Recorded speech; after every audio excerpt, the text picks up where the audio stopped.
My sister-in-law convinced my husband to change our will, removing me as beneficiary in case I left him. She drew up papers making herself executor while I remained oblivious. His family celebrated their smart planning while pitying his risky marriage. When he signed the documents, he had no idea what I'd already changed. Let's just make sure she walks away with nothing. The words hit me like ice water as I stood frozen outside Elisa's sitting room, the silver tea tray trembling in my hands. The delicate china cups rattled against their saucers, creating a symphony of betrayal that seemed to echo through the hallway. I pressed my back against the wall, barely breathing as my mother-in-law's laugh, that same warm laugh she'd given me just hours earlier, followed the cruelest sentence I'd ever heard spoken about me. "Oh, Erica, you're terrible," Elise whispered, but her tone carried amusement, not disapproval. "But you're right. We can't let 20 years of building this family's reputation get handed over to someone who could just leave." The irony burned in my chest. Here I was, literally serving them tea like the dutiful daughter-in-law I'd tried so hard to be, while they plotted my financial destruction. My legs felt unsteady, but I forced myself to remain still, to listen, to finally understand what I'd been too naive to see for 3 years. "Wesley's always been too trusting," Erica continued, her voice carrying that same authoritative tone she used when reorganizing his closet or canceling his plans. "Remember Jennifer? At least she had the decency to come from money. This one." She paused and I could practically see her dismissive wave. "This one works at that little marketing firm downtown. What does she make? 40,000 a year. It's embarrassing." The tea tray grew heavier in my hands as memories flooded back. Every sideways glance, every backhanded compliment, every time they'd made me feel small. It all crystallized into this moment of perfect, horrible clarity. I should have seen it coming at our wedding reception. The first red flag had been waving right in front of me, but I'd been too blinded by love and hope to notice. Erica had pulled Wesley away from our head table just as dinner was being served, claiming she needed to discuss something urgent about the photographer. 20 minutes passed while I sat alone, my new husband's empty chair beside me like a physical manifestation of how the rest of our marriage would unfold. "Where did they go?" Great Aunt Margaret had asked, her eyes twinkling with champagne and curiosity. "Just handling some family business," I'd replied, forcing my smile to stay bright while inside, something small and trusting began to wither. The other guests shifted uncomfortably, making polite conversation about the flowers, the music, anything to fill the awkward void left by the groom's absence. When Wesley finally returned, Erica's arm linked possessively through his expression had changed. The soft, adoring look he'd worn during our vows had been replaced by something more distant, more thoughtful. Later, much later, I'd learned she'd spent those 20 minutes planting the first seeds of doubt about my motives for marrying him. "Just promise me you'll be careful," she'd whispered to him, her voice dripping with sisterly concern. "I mean, you know I love her, but gold diggers can be very convincing. They have to be." Of course, I knew none of this at the time. I'd convinced myself Erica's behavior was just protective instinct, the natural wariness of a sister who'd watched over her brother for 32 years. I told myself she'd warm up to me once she realized I genuinely loved Wesley, that I wasn't some opportunistic woman trying to climb the social ladder. How foolish I'd been. Erica had always been the puppet master of Wesley's life, and I'd walked into her carefully orchestrated world without realizing I was disrupting her control. She'd picked his clothes since college, crisp button-downs and tailored slacks that made him look successful but approachable. She'd guided his career decisions, steering him toward the family's accounting firm where she could monitor his progress and connections. Most tellingly, she'd handpicked his previous girlfriends, each one a carbon copy of herself. Wealthy, socially connected, and completely deferential to family hierarchy. I was everything she hadn't ordered from the catalog of appropriate partners. "Some hobbies are more suitable for a man in his position," she'd said just last month when I'd suggested Wesley might enjoy taking cooking classes with me. Her laugh had been sharp enough to cut glass, dismissive enough to end the conversation. Wesley had looked embarrassed, not by her rudeness but by my suggestion. "Erica's right," he'd mumbled, not meeting my eyes. "I should probably stick to golf. More networking opportunities." I'd watched her delete contacts from his phone during family gatherings, her manicured fingers swiping names away with surgical precision. "Just helping you stay organized, sweetie," she'd coo, though I noticed she never deleted the numbers of women she'd approved of, his ex-girlfriends who still sent him Christmas cards and birthday wishes. The family dinners were perhaps the cruelest torture of all. Every Sunday we'd gather around Elise's mahogany dining table and somehow, always somehow, I'd end up seated at the far end, beside Cody who spoke maybe 10 words per evening. Erica claimed her rightful place at Wesley's side, where she could whisper family jokes and shared memories that I'd never be part of. "How's that little job of yours going?" Elise would ask with manufactured interest, the word little hanging in the air like a judgment. "Actually, I got promoted to senior account manager," I'd reply, trying to inject pride into my voice. "Oh, how nice," Elise would respond, then immediately pivot. "Erica, tell everyone about your charity work with the hospital board. Such important connections she's making."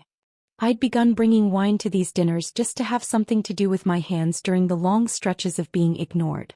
The bottle became my security blanket, something to unwrap and pour when the conversation inevitably turned to family history I wasn't part of, achievements that predated my existence, or future plans that somehow never included me. Everything shifted when Garrett passed away. The man who'd been kind to me, who'd made an effort to include me in conversations and ask about my work, was suddenly gone. And with his death came a transformation in the family dynamic that I hadn't seen coming. The funeral should have been about grief, about celebrating a life well lived. Instead, it became a strange sort of audition with various family members positioning themselves as the rightful inheritors of Garrett's legacy. I heard phrases like, "carrying on his vision," and "maintaining family standards," whispered between hymns and eulogies. Conversations stopped when I entered rooms. Documents were shuffled away when I approached. Wesley began staying late at Erica's house for family business meetings that I was never invited to attend. "It's just boring estate stuff," he'd tell me when he'd come home after 10 o'clock, smelling like Erica's expensive coffee and wearing the exhausted expression of someone who'd been making difficult decisions. "Nothing you'd be interested in." But I was interested. I was his wife. I was supposed to be part of these decisions, part of this family's future. Instead, I was being systematically excluded from planning my own life. Standing in that hallway now, eavesdropping on the women who were supposed to love me, everything finally made perfect, devastating sense. The casual cruelty in their voices was somehow worse than outright anger would have been. This wasn't passionate hatred. This was cold calculation, like discussing the weather or planning a grocery list. I set the tea tray down on the hallway table with shaking hands, the fine china singing a soft, mournful note. My heart was pounding so loudly I was certain they'd hear it through the walls. But their conversation continued, unaware of my presence. Walking back to the kitchen on unsteady legs, I gripped the marble countertop and tried to process what I'd just learned. For 3 years I'd been playing a game where I didn't know the rules, fighting a battle I didn't realize was being waged. But now I knew. And knowledge, I was about to discover, could be the most dangerous weapon of all. In the weeks that followed my accidental discovery in the hallway, I became a student of deception. I perfected the art of appearing unchanged while cataloging every subtle shift in my husband's behavior. Wesley had always been an early riser, but now he lingered over his morning coffee with an intensity that suggested serious contemplation. His usual quick scan of emails had turned into prolonged sessions of staring at his laptop screen, as if wrestling with invisible demons. The bomb dropped on a Tuesday morning in October. I was buttering toast when Wesley cleared his throat in that particular way that meant he had something unpleasant to discuss. The same throat clearing that had preceded conversations about visiting his mother more often or attending charity galas I found insufferable. "I've been thinking about our financial planning," he said, his voice carrying an unfamiliar formality. "Erica suggested we should rework the will. You know, standard protection in case of complications." The butter knife slipped from my fingers, clattering against the granite countertop. Wesley's eyes remained fixed on his coffee mug, studying the dark liquid as if it contained prophecies about our future. The morning light streaming through our kitchen window suddenly felt harsh, illuminating the growing distance between us with cruel clarity. "Complications?" I asked, keeping my voice steady despite the flutter of panic in my chest. "Divorce," he said flatly, still refusing to meet my gaze. "It's just smart planning. Protecting family assets." The phrase "standard protection" rolled off his tongue with rehearsed precision, like a memorized script performed by an amateur actor. These weren't Wesley's words. They belonged to someone else, someone who had spent considerable time coaching him on this conversation. The man I'd married would have stumbled over such clinical language, would have softened the blow with apologies and explanations. I thought we could discuss it together. I suggested testing the waters. Maybe meet with a lawyer ourselves? Wesley's cup clinked against the saucer as he set it down too forcefully. Erica's already handled the research. She found an excellent attorney who specializes in estate planning. Very thorough. Of course she had. Erica, the ever-efficient puppet master, had already pulled the strings while I remained blissfully unaware. The invisible noose was tightening and I hadn't even felt it slip around my neck. Days passed without further mention of legal documents or family protection. Wesley resumed his normal routines. Morning jogs, evening news, weekend golf games, as if he hadn't just announced his intention to legally erase me from his future. The normalcy felt surreal, like living in a house scheduled for demolition while pretending the wrecking ball wasn't already swinging. I began paying closer attention to his habits, noting when he received calls that required him to step outside, when his laptop sessions extended past midnight, when he mentioned impromptu meetings that hadn't been on his calendar that morning. The man who had once shared every detail of his day now operated with the secretive efficiency of a spy. The discovery came accidentally, as most life-altering revelations do. Wesley had rushed out for an emergency golf game. Apparently, someone in his foursome had cancelled, and they needed a replacement immediately. In his haste, he'd left his laptop open on the kitchen counter, the screen glowing with unfinished business. I walked past it twice before curiosity overcame my respect for privacy. A document was open in a browser tab and my own name caught my eye like a flashing neon sign. My heart began hammering against my ribs as I leaned closer to read. Last Will and Testament of Wesley James Morrison. The words swam before my eyes as I scanned the legal language, searching for familiar names and recognizable terms. There was Wesley's name, of course, and Elisa's and various charitable organizations that the family had supported for years. I found Erica's name listed in multiple capacities, as beneficiary, as executor, as the person entrusted with carrying out Wesley's final wishes. My name appeared exactly once, in a paragraph that had been crossed out with digital strike-through formatting. Where Sarah Elizabeth Morrison had once stood as primary beneficiary, Erica's full name now claimed that position. The document was dated 3 days earlier. They had moved with military precision while I remained completely oblivious. My hands shook as I grabbed my phone, frantically capturing screenshots of the screen. The first attempt was blurry, my trembling fingers unable to hold steady. The second was too dark. By the third try, tears were clouding my vision, but I managed to document the evidence of my own erasure. Seeing my name struck through felt like reading my own obituary while still breathing. The clinical efficiency of it was almost more devastating than the betrayal itself. I hadn't been removed in anger or passion. I'd been eliminated with the same careful consideration one might use to cancel a magazine subscription. The weekend following this discovery, Erica orchestrated one of her famous family brunches. These gatherings were typically torture sessions disguised as social events, but this particular Sunday carried an atmosphere of celebration that I couldn't quite identify. The mimosas flowed more freely, the laughter rang more genuine, and everyone seemed to move with the relaxed confidence of people who had successfully completed a difficult task. Erica floated through the gathering like a queen surveying her kingdom, her smile brighter than I'd ever seen it. She wore a new dress, something expensive in a shade of emerald that complemented her complexion perfectly, and carried herself with the satisfied air of someone who had just won a significant victory. "I'd like to propose a toast," she announced, raising her crystal champagne flute high above the assembled family. "To future security and family wisdom." The phrase hit me like a physical blow. Future security, code for the financial arrangements that no longer included me. Family wisdom, praise for the collective decision to protect assets from the outsider who had somehow infiltrated their ranks. Elise clinked her glass with enthusiasm, her eyes bright with what I now recognized as relief. Other family members joined the toast with varying degrees of understanding, some clearly in on the joke while others simply enjoyed the festive atmosphere. Wesley participated in the toast but never looked in my direction. His eyes remained fixed on some point beyond my shoulder, as if I had become invisible, a ghost already haunting the periphery of his life. The man who had once caught my eye across crowded rooms and winked at our private jokes now treated me like furniture. Present but irrelevant. I felt like an uninvited guest at my own wake, watching people celebrate my departure while I sat among them still breathing.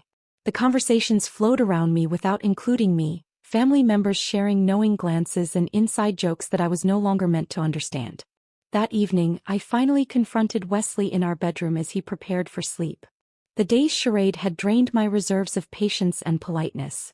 "I know about the will," I said simply, standing in the doorway as he folded his clothes with mechanical precision. He didn't flinch, didn't deny it, didn't even look surprised. His shoulders sagged slightly, as if he'd been waiting for this conversation and was almost relieved it had finally arrived. "It's just in case," he said, his voice carrying the same rehearsed quality I'd heard over breakfast weeks earlier. "Erica says it's standard protection. The family has invested too much in building our reputation to risk it all on emotions." The word emotions dripped with disdain, as if love and commitment were childish concepts that practical adults needed to outgrow. This stranger wearing my husband's face spoke in Erica's cadence, using her phrases, echoing her priorities. "The man I married would have discussed this with me first," I said, surprised by the steadiness of my own voice. Wesley shrugged, actually shrugged, as if my feelings were a minor inconvenience in his larger financial planning strategy. "Things change. We have to be realistic about the future." Standing there in our bedroom watching him methodically prepare for sleep after casually discussing my legal erasure, I realized I was grieving not just our marriage but the entire person I thought I had known. The Wesley who had written me love letters during our courtship, who had promised to cherish me through all of life's changes, had been systematically replaced by this hollow replica who spoke in corporate buzzwords and family-first platitudes. They expected tears. They anticipated drama, accusations, perhaps even threats of legal action. Instead, I smiled, a genuine, peaceful smile that seemed to unsettle Wesley more than any tantrum could have. "You're right," I said, moving to embrace him with the same warmth I'd shown for 3 years. "Family should come first. I'm so grateful Erica is looking out for everyone's best interests." My performance was flawless. I thanked them for their wisdom, praised their foresight, and expressed genuine appreciation for their careful planning. Inside, I felt the strange calm that comes after surviving a natural disaster, the eerie quiet that follows destruction, when the storm has passed and the real work begins. They mistook my serenity for surrender, my grace for defeat. How could they know that while they had been plotting my legal elimination, I had been conducting research of my own? How could they suspect that their precious family bloodline, the very foundation of their superiority complex, was about to crumble under the weight of scientific truth? I hugged each of them goodbye that Sunday with genuine affection, knowing it would be the last time I touched them as the naive woman who had believed in their love. When I walked out of Erica's house, I left behind every illusion about my place in their family. But I didn't leave empty-handed. I carried with me something far more valuable than their approval. I carried the knowledge that would soon turn their perfectly orchestrated world into ash. The knowledge I carried felt like carrying live ammunition. Dangerous, powerful, and requiring careful handling. In the days following my discovery of their legal maneuvering, I moved through our house like a ghost, observing everything with new eyes while they remained blissfully unaware that their target had already armed herself for war. My weapon of choice had actually revealed itself weeks earlier, during one of my late-night internet sessions when sleep proved elusive. A bright banner advertisement had flashed across my screen. "Discover your true heritage. Connect with unknown relatives. Unlock family secrets."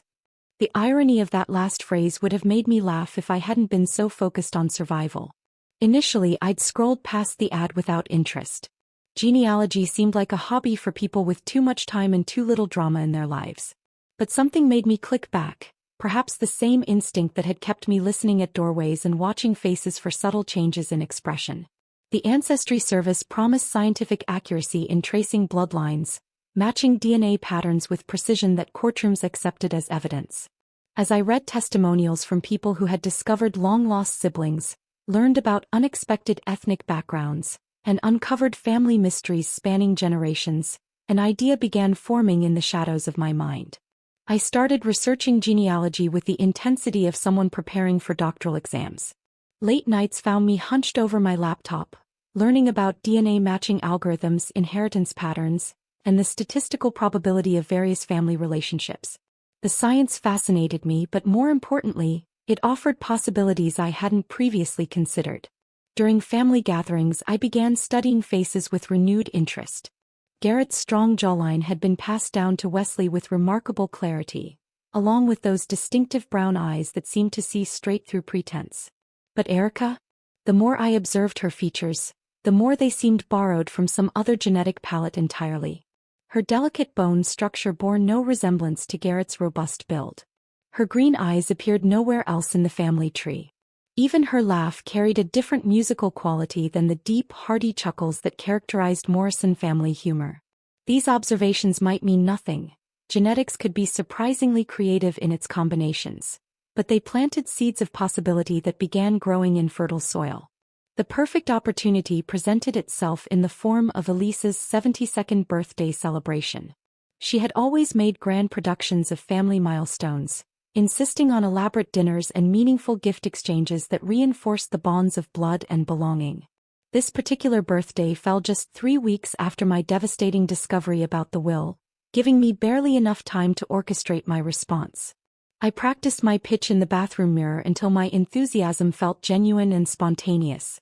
The reflection staring back at me looked like the dutiful daughter-in-law they expected, eager to please, grateful to be included, slightly naive about the complexities of family dynamics. Perfect. I have such a fun idea for a family project, I announced during dessert, producing 4 elegantly wrapped boxes from my oversized purse. The packages were identical in size and wrapping, tied with cream-colored satin ribbons that matched Elise's favorite china pattern. Ancestry DNA kits, I exclaimed, distributing the gifts with theatrical excitement. I thought it would be amazing to trace our family heritage together. Imagine discovering where all this incredible Morrison strength and intelligence comes from. The response exceeded my wildest expectations. Elise actually clapped her hands together like a delighted child, her eyes sparkling with genuine pleasure. What a thoughtful idea! How exciting to learn about our roots together. Wesley rolled his eyes in that affectionate way husbands display when their wives suggest activities they find mildly silly but harmless. "Do we really need science to tell us we're related?" he asked, but his tone carried amusement rather than resistance. Erica's reaction proved most interesting. For just a moment, barely a heartbeat, her smile faltered and something flickered across her features that might have been concern. But the expression vanished so quickly I almost convinced myself I'd imagined it. "What a unique gift," she said carefully, turning the box over in her hands as if examining it for hidden dangers. "I've never really thought about ancestry research." Cody, predictably, said nothing but nodded along with whatever enthusiasm his wife displayed, his role as perpetual agreement machine continuing without variation. The cost of the kits, $400, represented a significant expense on my modest salary, but I considered it the best investment I'd ever made. These small boxes contain the potential to reshape everything, to turn their carefully constructed world into something unrecognizable. Over the following days, I orchestrated the sample collection with military precision. Each family member needed to provide saliva samples according to specific instructions, and I volunteered to handle all the administrative details to ensure accuracy. My helpfulness was praised as typical thoughtfulness, when in reality it was calculated control. I hand-delivered each sealed sample to the postal facility myself, unwilling to trust such crucial evidence to regular mail pickup. The return address labels were filled out in my careful handwriting, ensuring that all results would come directly to me for coordination purposes. The waiting period stretched 8 weeks, 56 days that I counted off my calendar like a prisoner marking time until parole. I established a separate email account specifically for receiving results, checking it multiple times daily despite knowing the samples required substantial processing time. During those weeks, I became a master of normalcy. I attended family dinners with appropriate enthusiasm, participated in conversations about holiday planning and summer vacation possibilities, and maintained the facade of the grateful wife who had been graciously forgiven for imaginary transgressions. But beneath the surface, anticipation hummed through my veins like electricity. I was no longer the passive recipient of their machinations. I had become an active player in a game they didn't even realize had begun. When the results finally arrived, I felt like an archaeologist uncovering artifacts that would rewrite history. The digital files contained charts, percentages, and genetic maps that told stories more explosive than any family gossip. I spent hours analyzing the data, cross-referencing relationships, and ensuring I understood every nuance before proceeding. The custom design service I hired specialized in genealogical presentations for family reunions and anniversary celebrations. For $200, they created beautifully framed family trees with each person's unique genetic heritage displayed in elegant calligraphy. The charts looked official, precious, and worthy of prominent display in any family home. I selected colors and borders based on each family member's personal preferences. Wesley's chart featured navy blue accents that matched his favorite ties, while Elise's incorporated soft lavender tones she favored for spring decorating. Every detail was personalized to make the gifts feel thoughtful and celebratory rather than clinical or threatening. The irony wasn't lost on me as I wrapped each frame in delicate tissue paper and tied them with matching ribbons. I was literally gift-wrapping their destruction, presenting devastating truth in the most beautiful packaging I could create. The visual metaphor felt almost too perfect to be coincidental. Elise and Garrett's anniversary gathering provided the ideal venue for my revelation. For 47 years, their marriage had been held up as the gold standard of family commitment and traditional values. Family members would travel from 3 states to attend this annual celebration of enduring love and shared legacy. "I'm bringing something very special to honor your parents' incredible partnership," I told Wesley when confirming our attendance. "Something that celebrates the beautiful family they created together." He smiled indulgently, probably assuming I'd commissioned a portrait or compiled a photo album. His trust in my harmless intentions would make the impact even more devastating. As the anniversary date approached, I alternated between thrilling excitement and nauseating terror. The anticipation felt like standing at the edge of a cliff, knowing that once I stepped forward, there would be no possibility of retreat. Everything, our marriage, their family, the entire structure of relationships I'd known for 3 years, was about to shatter into irreparable pieces. But after what they had done to me, after the casual cruelty and calculated erasure, I discovered that destruction felt remarkably like justice. The afternoon of the anniversary gathering arrived with the kind of perfect spring weather that made tragic endings feel especially cruel. Sunlight streamed through Elise's bay windows, casting everything in golden hues that would later feel like the last moments of innocence before a nuclear blast. I arrived carrying a vintage cake box containing Elise's favorite lemon torte and a carefully arranged gift bag holding 4 wrapped frames. My hands were steady now, my heartbeat calm. The weeks of anticipation had crystallized into an almost supernatural focus. This was my moment and I intended to savor every second. The living room buzzed with the comfortable chaos of family celebration. Cousins from Chicago shared updates about their children's college acceptances. Uncle Robert regaled anyone within earshot with stories about his recent fishing expedition. Aunt Margaret fluttered between conversations, ensuring everyone's wine glass remained full and that the cheese platter maintained its artistic arrangement. Elise presided over the gathering like a benevolent queen, her silver hair perfectly styled and her navy dress accessorized with the pearl necklace Garrett had given her for their 25th anniversary. She glowed with the satisfaction of a woman whose life had unfolded exactly according to plan: devoted husband, successful children, financial security, and the respect of everyone who mattered. Wesley worked the room with practiced ease, discussing business developments with the men and complimenting the women on their spring fashion choices. He looked handsome in the gray sweater I'd bought him for Christmas, though I now noticed how he avoided meeting my eyes for extended periods. The guilt was probably eating at him, even if he didn't have the backbone to act on it. Erica commanded her usual position as social director, orchestrating conversations and ensuring that every guest felt appropriately entertained. She wore emerald green, always her most flattering color, and her confidence radiated through the room like a force field. Today she was the beloved daughter celebrating her parents' remarkable partnership, basking in the reflected glory of their enduring love story. I positioned myself strategically near the doorway, close enough to observe every reaction but with a clear escape route if the situation deteriorated beyond my control. From this vantage point I could see the entire room while remaining slightly removed from the central gathering, the perfect spot for a woman about to detonate a bomb. Before we cut the cake, I announced during a natural lull in conversation, I have something special to share with the family. I produced the gift bag with theatrical flourish, my voice carrying just the right note of excited anticipation. Remember those ancestry kits from Elise's birthday? The results came back and they're absolutely fascinating. The response was immediate and enthusiastic. Elise clapped her hands together with childlike delight, while several family members expressed genuine curiosity about the genetic revelations. Even Uncle Robert, typically skeptical of anything involving modern technology, leaned forward with interest. I had them professionally framed, I continued, distributing the packages with ceremonious care. Each one is personalized with your individual heritage map. I thought it would be wonderful to unveil them together as a family. The wrapping paper rustled as 8 hands worked simultaneously to reveal the contents. I watched their faces with the intensity of a scientist observing a critical experiment, memorizing every microexpression, every subtle shift in comprehension, every moment of dawning realization. Elise opened hers first, her fingers trembling slightly with excitement. The initial smile of anticipation transformed gradually into confusion, then concern, then something approaching horror.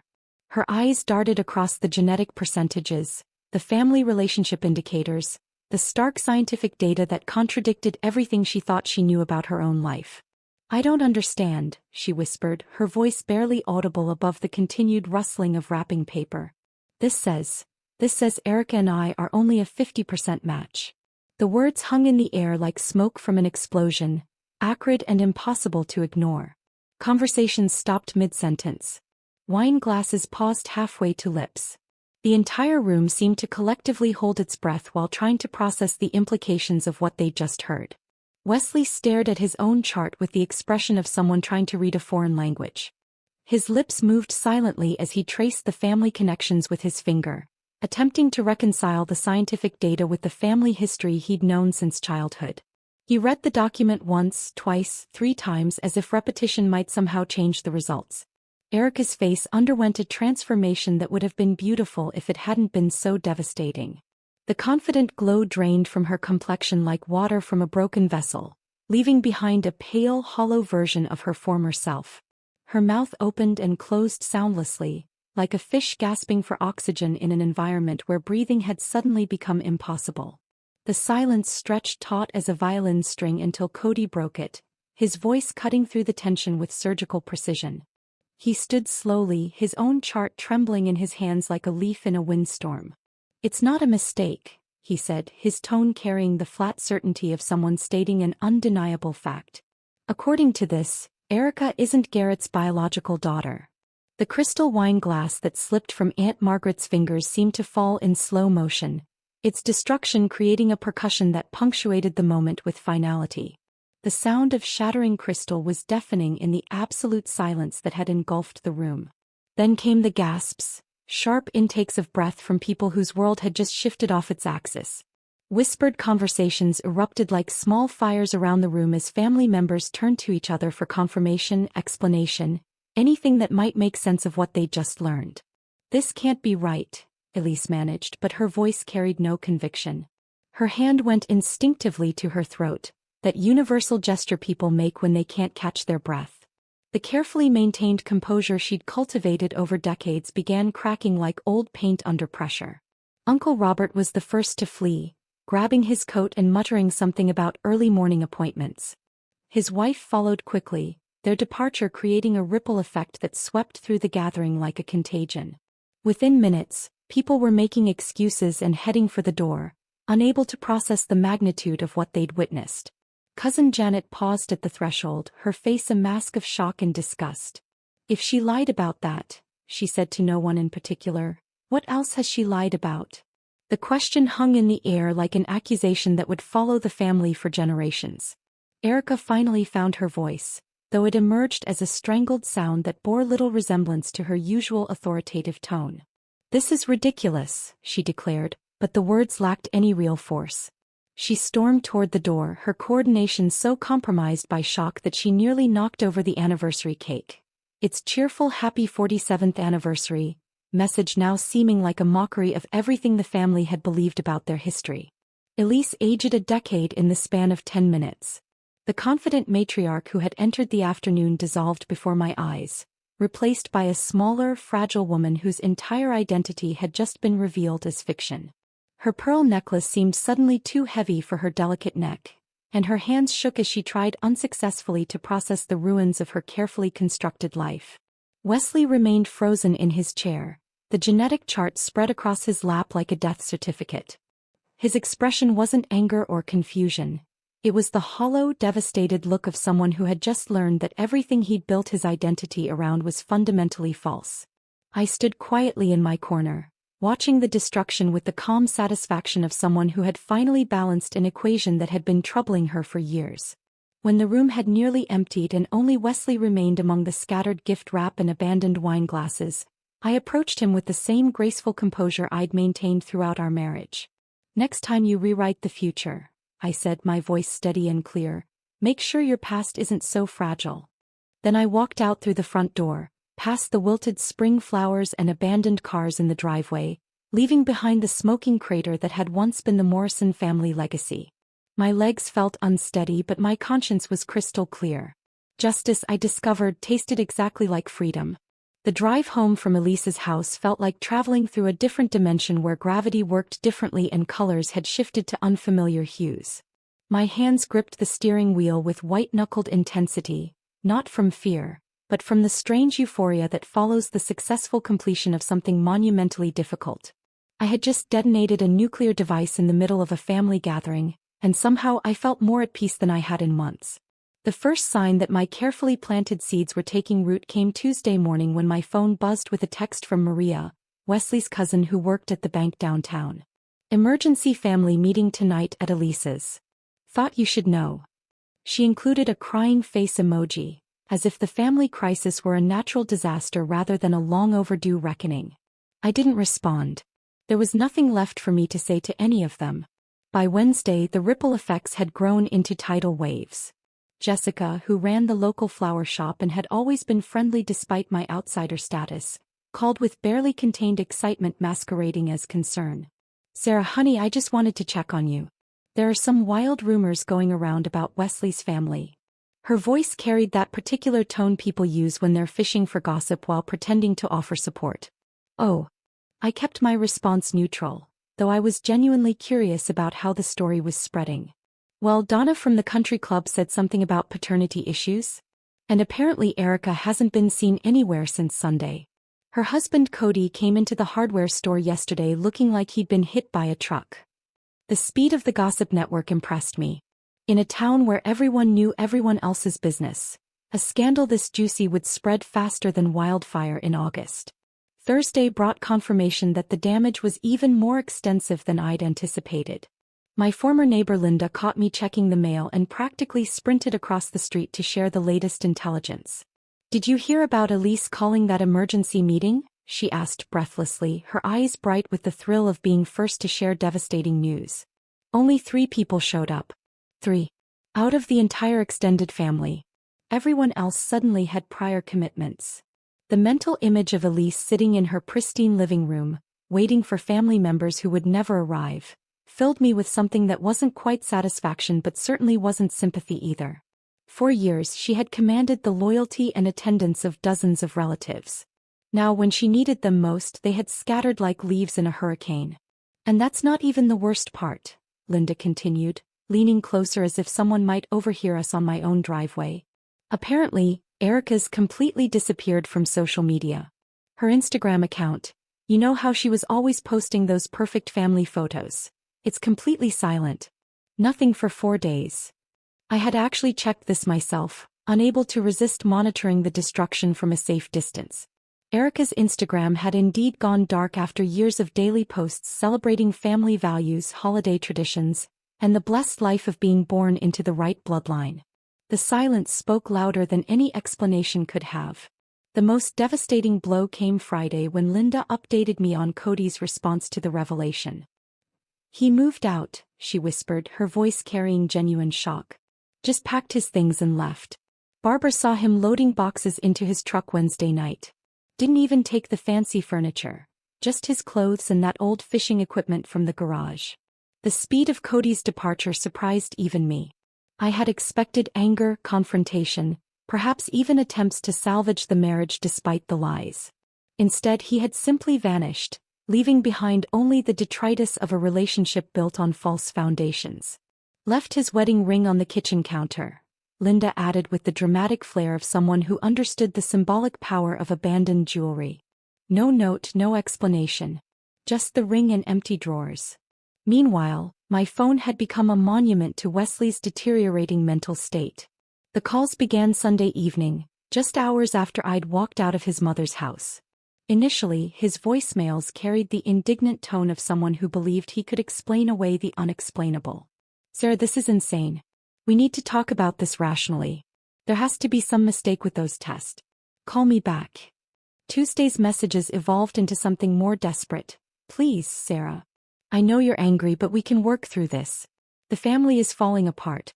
I need you to help me understand what's happening." By Thursday, the anger had transformed into raw pleading. "I'm sorry. I'm so sorry about the will, about everything. I should have talked to you first. I should have trusted you instead of listening to. Please just answer the phone."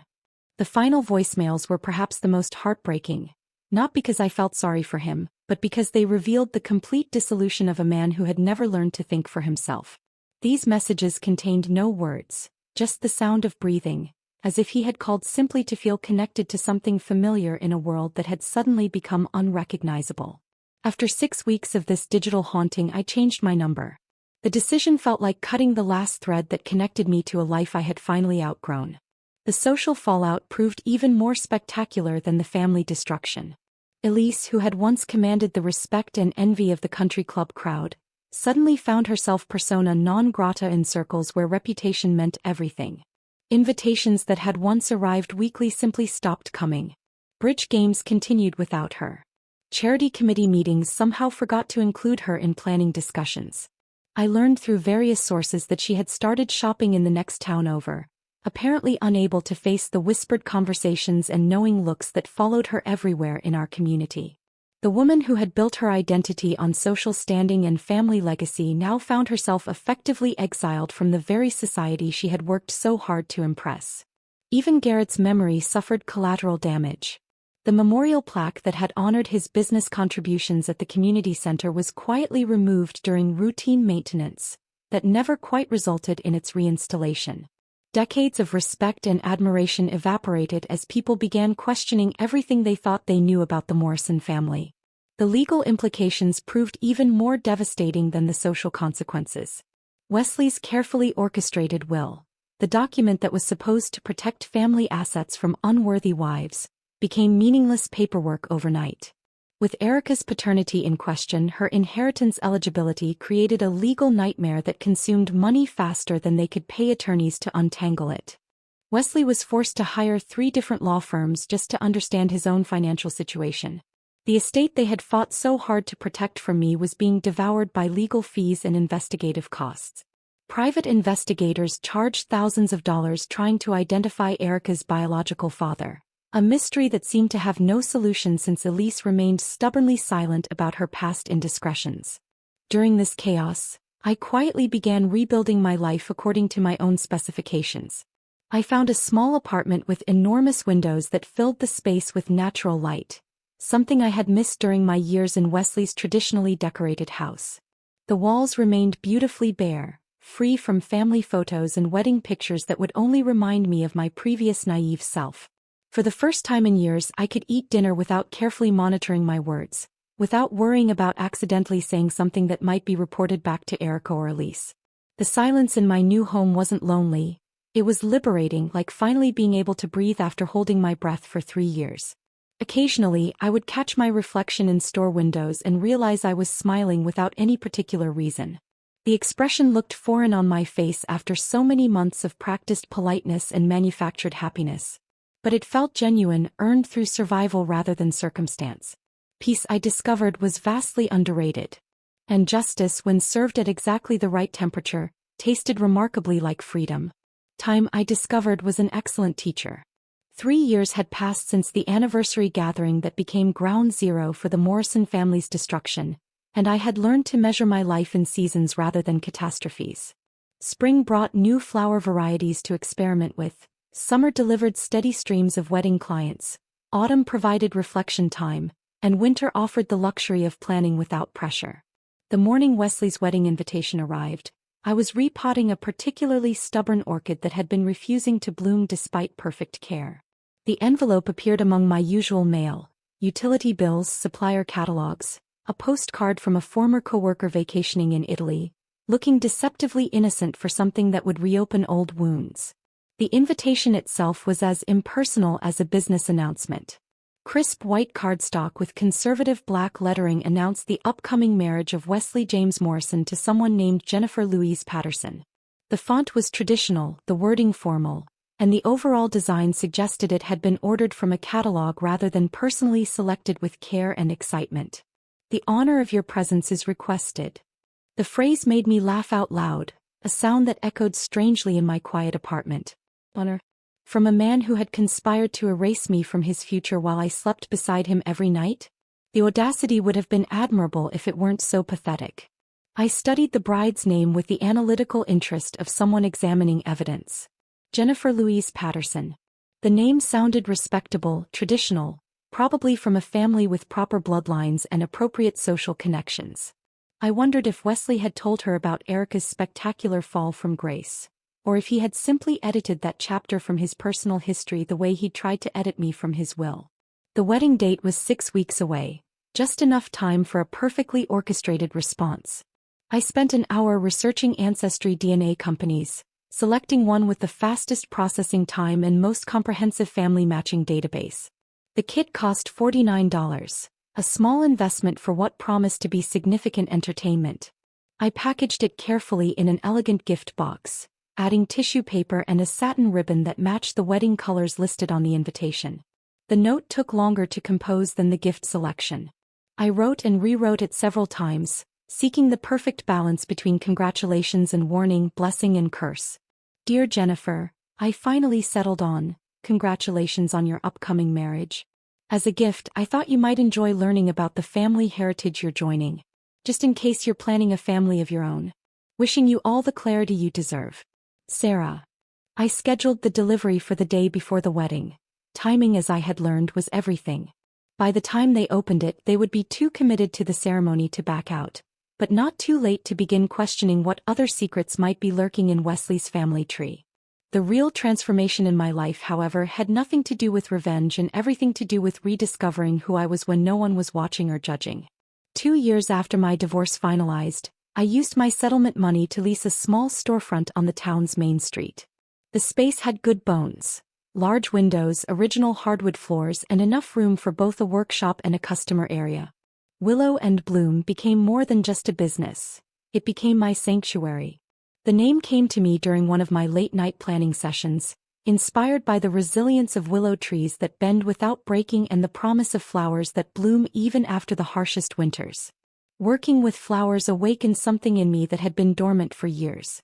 There was something deeply healing about creating beauty from individual elements, about coaxing life from stems and petals, about watching people's faces light up when they saw an arrangement that perfectly captured their emotions.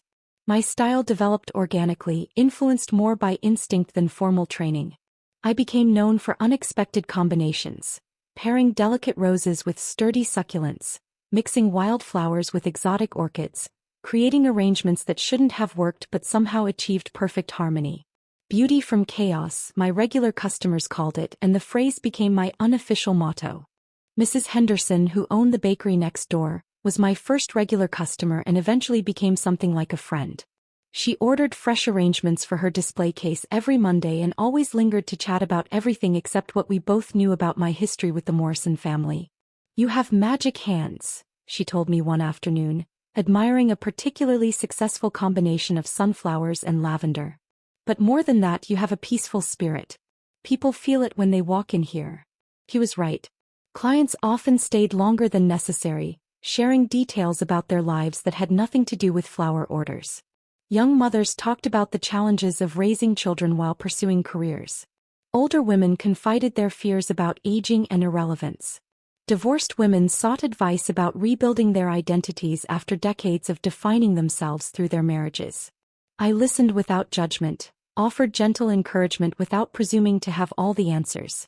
And somehow my little shop became an unofficial counseling center disguised as a flower boutique. The afternoon Elise appeared outside my window will remain etched in my memory with perfect clarity. I was arranging white lilies for a funeral service when I noticed her standing on the sidewalk, staring through the glass with an expression I had never seen on her face before. Vulnerability mixed with something that might have been regret. She looked smaller than I remembered, diminished in a way that had nothing to do with physical size. Her hair, once perfectly styled, showed silver roots that suggested recent neglect of her usual beauty routine. Her posture lacked the confident bearing that had once made her seem taller than her actual height. For several minutes she simply stood there, occasionally glancing toward the door as if considering whether to enter. I continued working, pretending not to notice her presence while keeping her in my peripheral vision. Finally, she approached the window and pressed her palm against the glass, a gesture so tentative and desperate that I found myself moving closer. Our eyes met through the transparent barrier that might as well have been a chasm. I could see her lips moving, forming a single word that I read rather than heard: sorry. The apology hung between us for a moment that felt both eternal and insufficient. I nodded once, not in forgiveness but in acknowledgement. Some wounds heal, but they never forget the blade that caused them. She turned and walked away without attempting to enter the shop, her footsteps heavy with the weight of consequences she could never undo. After she disappeared around the corner, I watered my plants with extra care, feeling grateful for growth that came from truth rather than manipulation. The Morrison family's final chapter was being written without fanfare or drama. Cody's remarriage to a kindergarten teacher with laugh lines provided the most hopeful epilogue to the whole sordid story. His new wife, Emma, possessed all the warmth and genuine kindness that Erica had only pretended to have. They seemed happy in the simple, unremarkable way that healthy relationships appear when viewed from the outside. Erica herself had vanished from our community entirely, reportedly working at a chain restaurant in a neighboring state and using her maiden name like a protective shield. Her absence from family gatherings created a strange void, not because people missed her presence, but because her erasure made everyone uncomfortably aware of how thoroughly someone could disappear when the foundation of their identity proved to be quicksand. Family reunions continued, but they were smaller affairs now, attended by people who genuinely enjoyed each other's company rather than felt obligated to maintain appearances. The conversations were more honest, the laughter more genuine, and the overall atmosphere suggested that sometimes losing toxic members actually strengthens what remains. In the end, I realized that the best revenge truly wasn't dramatic confrontation or elaborate schemes designed to humiliate enemies. The best revenge was simply living well, finding peace, and allowing truth to do its own work in its own time. They had tried to write me out of their story, not realizing that I was already writing theirs. Their carefully constructed legacy had crumbled not because I destroyed it, but because I simply revealed what was already there. A foundation built on lies that could never support the weight of real scrutiny. The will they had changed so carefully became meaningless paperwork, useless as protection against consequences they had created themselves. And I learned that sometimes the most powerful thing you can do is simply step aside and let people face the natural results of their own choices. My name might have been erased from their legal documents, but in the end, their names became whispered warnings about the price of deception, while mine became associated with resilience, grace, and the quiet strength that comes from surviving betrayal with dignity intact.